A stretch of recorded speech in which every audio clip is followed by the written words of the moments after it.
রাসূল সাল্লাল্লাহু আলাইহি সাল্লাম একবার মসজিদে নববীতে মিম্বারে উঠছেন। এই যে মিম্বারের সিঁড়ি, প্রথম সিঁড়িতে পা দিয়েছেন, তিনি বলেছেন আমিন। দ্বিতীয় সিঁড়িতে পা দিয়েছেন, রাসূল বলেছেন আমিন। তৃতীয় সিঁড়িতে পা দিয়েছেন, রাসূল বলেছেন আমিন। সাহাবায়ে কেরাম জিজ্ঞাসা করলেন, এইরকম ঘটনা তো আর ঘটেনি। এরকম মিম্বারের সিঁড়িতে দাঁড়িয়ে রাসূল আমিন বলেছেন, এটা তো আমরা আর শুনিনি। কেন রাসূল সাল্লাল্লাহু আলাইহি সাল্লাম এটা করেছেন? সাহাবায়ে কেরাম রাসূল সাল্লাল্লাহু আলাইহি সাল্লামকে জিজ্ঞাসা করলেন, কেন আপনি আমিন বলেছেন? রাসূল বলছে, আমার কাছে জিবরিল এসেছে। আমি যখন প্রথম সিঁড়িতে পা দিয়েছি, সে বলেছে যে ব্যক্তি তার পিতামাতাকে পেয়েছে, পিতামাতাকে পাওয়ার পর জান্নাত লাভ করতে পারেনি, সে ধ্বংস হোক। আবাদ আল্লাহ, তার থেকে আল্লাহ দূরে সরে গেছেন, সে আল্লাহ লানত প্রাপ্ত হয়ে গেছে। আমি বলেছি আমিন। দ্বিতীয় সিঁড়িতে পা দিলাম, জিবরিল বলেছে আমাকে, যে ব্যক্তি রমাদান মাস পেয়েছে কিন্তু তার গুনাহগুলা মাফ করাতে পারে নাই, রমাদান পেয়েছে গুনাহও থেকে গেছে, এরকম তো একজন ইমানদারের হতে পারে না। রমাদান পেয়েছে গুনাহ থেকে গেছে, এরকম তো একজন রোজাদারের কোনোদিন হতে পারে না। রমাদান মাসে সে তার সমস্ত গুনাহগুলা আল্লাহর কাছ থেকে মাফ নিয়ে নিবে, এটাই তো হলো কর্তব্য। কিন্তু রমাদান মাস পাইছে, তার কোনো হুঁশ নাই, বাকি 11টি মাসের মতোই চলে। রোজার কোনো খবর নাই, তাওবা ইস্তেগফারের কোনো খবর নাই, সালাতের কোনো খবর নাই, দান সাদাকার কোনো খবর নাই, কোরআনের সাথে কোনো সম্পর্ক নাই, গুনাহ থেকেই গেছে। জিবরিল বলেছে সে ধ্বংস হোক, তার উপর আল্লাহ লানত। আমি বলেছি আমিন। 3 নম্বরে যে ব্যক্তি আপনার নাম শুনেছে কিন্তু দুরূদ পড়েনি। হানাফি মাযহাব মতে একটা মজলিসে যদি আপনার বারবার রাসূলের নাম উচ্চারিত হয়, আপনি একবার যদি আপনি দরুদ পড়েন হয়ে যাবে। কিন্তু ইমাম মালিক বলছে যতবার তুমি রাসূলের নাম শুনবা ততবার তুমি পড়বা সাল্লাল্লাহু আলাইহি ওয়াসাল্লাম। ইমাম মালিক এমন একজন ব্যক্তি, মদিনায় কোনোদিন তিনি জুতা নিয়ে হাঁটেন নাই। তিনি বলতেন তিনি তার সারাটা জীবন মদিনায় কাটিয়ে দিয়েছেন। এই মদিনার মাটিতে আমার রাসূল হেঁটেছে, আমি ইমাম মালিক কেমনে এই জমিনে জুতা নিয়ে হাঁটি? সুবহানাল্লাহ পড়েন।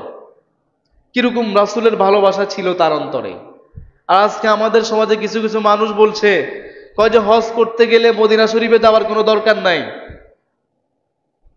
আপনি এত টাকা খরচ করে আপনি মক্কায় গেলেন, মদিনায় যান নাই, রাসূলকে সেখানে সালাম দিয়ে আসেন নাই। মানুষদেরকে আজকে নিরুৎসাহিত করছে, মদিনায় যাওয়ার কি দরকার? আবার মদিনা জিয়ারতের কি দরকার? রাসূলের মাকবারা সেটা জিয়ারতের কি দরকার? নাউজুবিল্লাহ পড়েন। এবার আপনি বলেন তো দেখি, রাসূল যদি আজকে জীবিত থাকতো, আপনি মক্কায় গেছেন হজ করার জন্য, আপনি কি মদিনায় যেতেন না? কিরকম কথা বললেন আপনি? আপনার যে সালাম দিচ্ছেন রাসূল তো নিজ কানে সেটা শুনেন, সুবহানাল্লাহ পড়েন। নিজে জবাব দেন, রাসূল বলছে আমি শুনি, আমিই জবাব দিই। এরকম সৌভাগ্য আমাদের কার কপালে আছে? আল্লাহ তাআলা আমাদের সবাইকে হজ্জে বাইতুল্লাহ এবং জিয়ারতে মদিনা নসিব করুক, সকলে বলি আমিন। তো কথাটা এই জন্যই বললাম যে রাসূল সাল্লাল্লাহু আলাইহি সাল্লামের নাম শুনলে আমরা সঙ্গে সঙ্গে কি পড়ব? সাল্লাল্লাহু আলাইহি ওয়াসাল্লাম, কমপক্ষে এটা পড়ব। এরকম বখিল যে আপনার নাম শুনেছে কিন্তু দরুদ পড়ে নাই, সেরও তার উপরে আল্লাহ লানত। আমি বলেছি আমিন। এবার আপনারা বলেন তো দেখি, কোন দোয়াতে যদি রাসূল সাল্লাল্লাহু আলাইহি সাল্লাম আমিন বলেন, ওই দোয়াটা কি কবুল হবে না? রাসূল বলছে আমিন, রাসূল বলছে আল্লাহকে কবুল করেন, কি হতে পারে আর? এই 3 শ্রেণীর ভিতরে যাতে আমরা না হই, অন্তর্ভুক্ত না হই। আমরা আমাদের পিতামাতা যাদের জীবিত আছে তাদের সেবা করার মাধ্যমে আমরা জান্নাত হাসিল করব। রমাদান মাস আমরা পেয়েছি, বর্তমানে আমাদের কারো যাতে আমল নামায় কোনো গুনাহ না থাকে, সব গুনাহ আমাদেরকে মাপ নিতে হবে। আল্লাহ তো মাফ করার জন্য প্রস্তুত। ওয়াইদা সালাকা ইবাদি আন্নি ফাইন্নি করিব, আমার বান্দারা জিজ্ঞাসা করবে আমি কোথায়, আপনি বলেন আমি নিকটে আছি। উজিবু দাওয়াতাদ দাঈ, আপনি যখন আল্লাহর কাছে দোয়া করেন সঙ্গে সঙ্গে সাড়া দেন, দেরি করেন না। উজিবু এটা হচ্ছে মুদারেস সিগা, বর্তমান ভবিষ্যৎ, সঙ্গে সঙ্গে জবাব দিবেন। কখন ডাকবেন আপনি? 24টা ঘন্টা প্রতিটা সেকেন্ড যখনই আল্লাহকে ডাকবেন তখনই সাড়া দিবেন কে?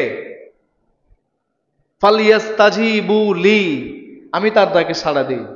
আরেকটা তো হাদিস আয়াতে বলছেন উদউনি আস্তাজিব লাকুম, আমাকে ডাকো আমি তোমাদের ডাকে সাড়া দিব। বেশি বেশি দোয়া করবেন এই মাসে, দোয়ার সুযোগ বেশি হয়। ইফতারের পূর্বে দোয়া করবেন, সাহারি খেতে উঠলে কয়েক রাকাত নামাজ পড়ে দোয়া করবেন। অন্যান্য মাসের চাইতে আপনার এই মাসে দোয়ার সুযোগ বেশি হয়।